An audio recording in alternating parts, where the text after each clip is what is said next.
A king is running for his life. Behind him his own capital is burning.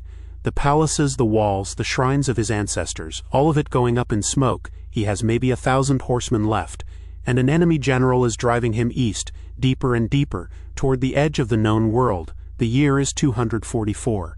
The kingdom is Goguryeo, and this is not how its story ends. This is how it learns. In our last episode, Korea's first kingdom, Gojoseon, was crushed by the Han Empire in 108 BCE, and the conquerors planted colonial districts, called commanderies, on its ruins. We ended on a promise that Gojoseon's traditions flowed into a rising power called Goguryeo, and that in the year 313, Goguryeo would tear down the last of those colonies and take the north back. This is the story of how that promise was kept. It took nearly 400 years, and it very nearly didn't happen, because, as you just saw, this kingdom kept getting burned to the ground.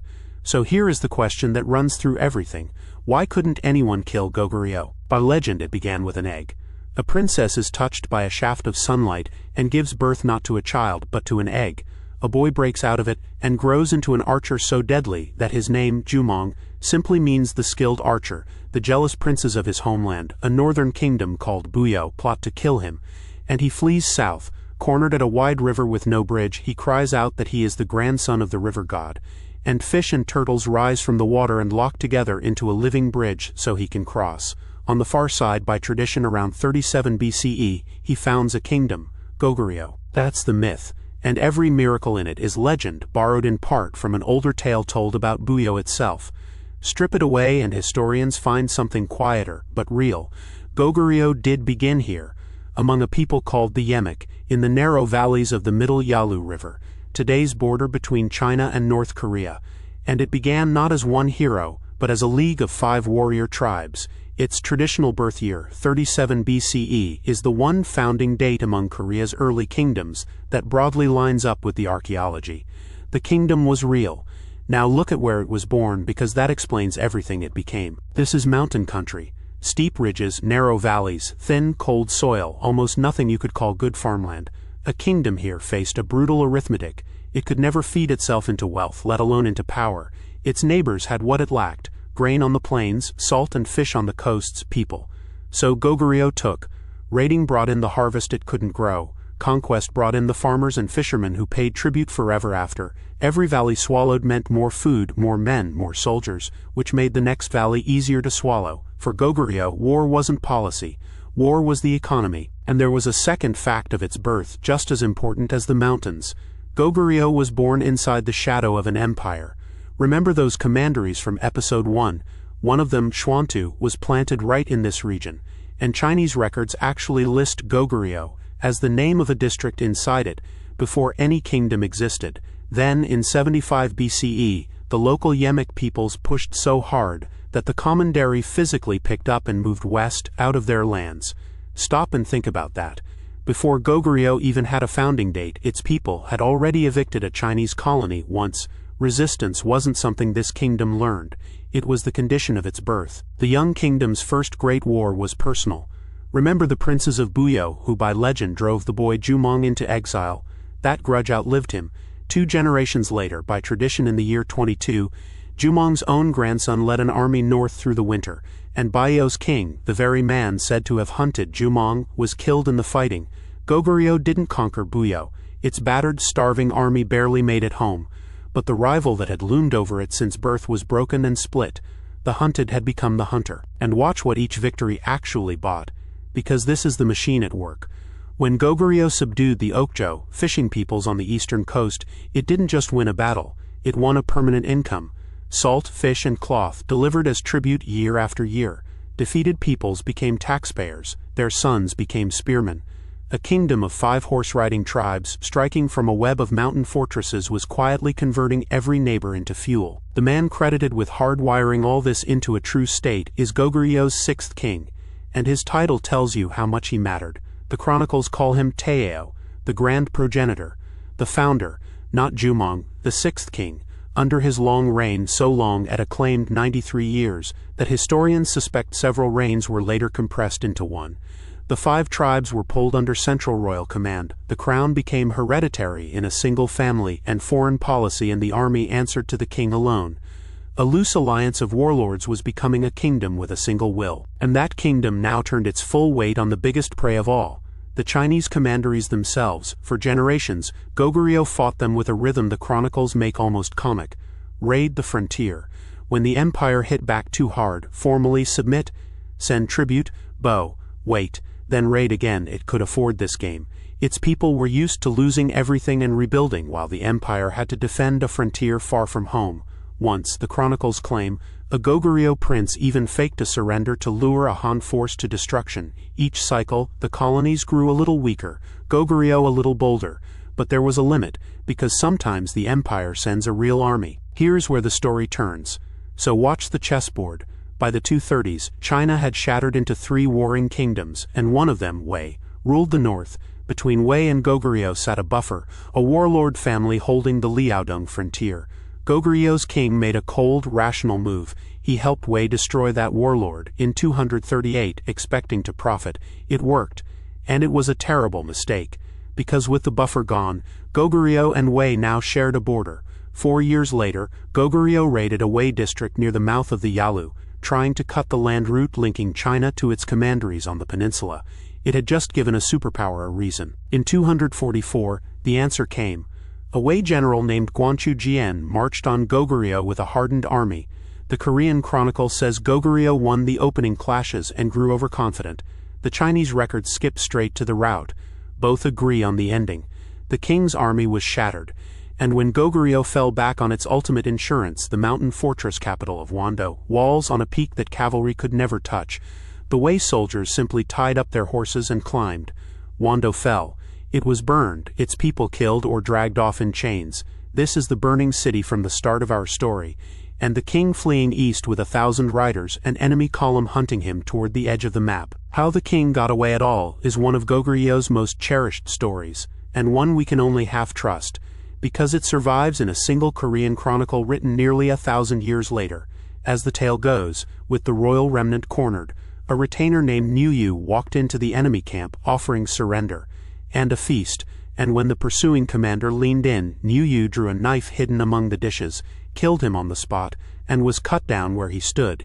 In the confusion, the king slipped the noose. True or embroidered, the story preserves what Goguryeo believed about itself. Survival is bought and someone always pays. Make no mistake about what had just happened. This was ruin. The capital was ash, too wrecked and too exposed to ever be the capital again. The tribute networks that fed the kingdom, the salt, the fish, the cloth of the subject peoples, had been cut and handed to the Chinese commanderies. And none of this is patriotic exaggeration, because we have the enemy's receipt.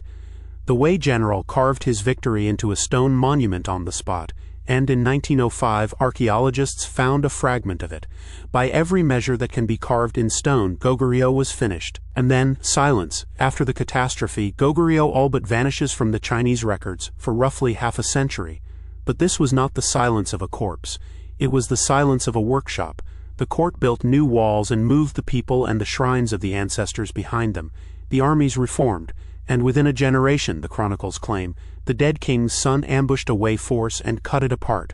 When Goguryeo finally steps back into the record, historians barely recognize it. Harder, more centralized, more dangerous than before. Remember this move. Goguryeo doesn't die, it goes dark and rebuilds. The king who would finish the story entered it as a fugitive. By tradition, when a paranoid king began purging his own family, forcing the young prince's father to his death, the boy Yulbul fled and disappeared into the bottom of society. He survived as a hired farmhand, kept up all night at a cruel master's chores, then as a salt peddler, tramping the roads, once beaten over a false accusation. For years, the heir to the kingdom was a nobody whom nobody missed, until the tyrant pushed his luck too far, and in the year 300, a fed-up prime minister staged a coup, sent agents to hunt down the missing prince, and set the salt peddler on the throne. He is remembered as King Micheon.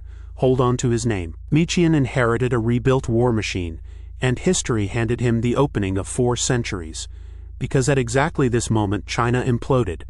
The ruling dynasty tore itself apart in a civil war of princes. Then the whole north collapsed into chaos as frontier peoples rose in revolt. And think through what that meant for the Chinese commanderies on the Korean peninsula, Lelang and its southern sister, Daefong. They were colonies at the end of a long supply line. No reinforcements were coming. No relief army would ever sail. For the first time since 108 BCE, the colonies planted on Goguryeo grave stood completely alone, and Micheon played it like a siege engineer. First, pressure. In 302 he struck the old enemy Hwando, the chronicle says, with 30,000 men, carrying off thousands of captives. Then, the masterstroke. In 311 he seized Salt-Peddler, the district at the mouth of the Yalu, the door through which everything Chinese reached the peninsula. Look at the map. His ancestors had raided that same corridor 70 years earlier and brought an invasion down on their heads. Micheon cut it, and this time there was no China left to answer. Lelang wasn't just unsupported now. It was sealed off, an orphaned colony, surrounded, waiting. He didn't have to storm it, he had to reach out and take it. In the year 313, Goguryeo took Lelang, the great commandery, near modern-day Pyongyang, the last working piece of the colonial order Han China had built on the ruins of Goguryeo. The next year, its southern sister, Daifang, fell too. The local strongman gathered up 1,000 households and fled west. The land and its people passed to Goguryeo. Read that against the calendar. The Commanderies were planted in 108 BCE. They were erased in 313 CE. After more than 400 years, there was no Chinese colony left on the Korean peninsula. The promise from Episode 1 paid in full. The north was Korean again, and the prize was more than land. Lelang had been the richest place on the peninsula. 4 centuries of trade, workshops, and skilled hands. The pipeline through which writing, coinage, and the tools of statecraft had flowed east. All of it now fed Goguryeo. The mountain kingdom that had once raided its neighbors for salt and grain now held farmland, a trading hub, and craftsmen, and stood dominant across the northern peninsula and into Manchuria. The starving arithmetic of the Yalu valleys had finally been solved, not by luck, by 3.5 centuries of refusing to stay dead. So now we can answer the question, why couldn't anyone kill Goguryeo? Look at its whole life on one line, born inside the shadow of a Chinese commandery, and its people shoved one out of their lands before the kingdom even had a name, too poor to farm its way to power, so it made war its economy, and every defeat only taught it where the next meal was. Burned to the ground in 244, silent for 50 years, back stronger, until the empire that had planted colonies on Korean soil fell apart and the kingdom that had spent 400 years learning how to outlast everything was standing right there, waiting. Go back one last time to that king riding east with his capital in flames behind him. It looked like an ending. It was the lesson before the exam. Defeated and then rebuilt. In our first episode, that was a single line about how Korea's story begins. Goguryeo made it a way of life, but history keeps its scales balanced. By pushing west, Goguryeo now stood face to face with a new kind of enemy, steppe horsemen forging an empire of their own. And what they would do to this kingdom goes beyond anything in tonight's story. That test, the darkest hour Goguryeo ever faced, and the astonishing way it answered, is the next episode. This was episode 2. Subscribe and stay for the next.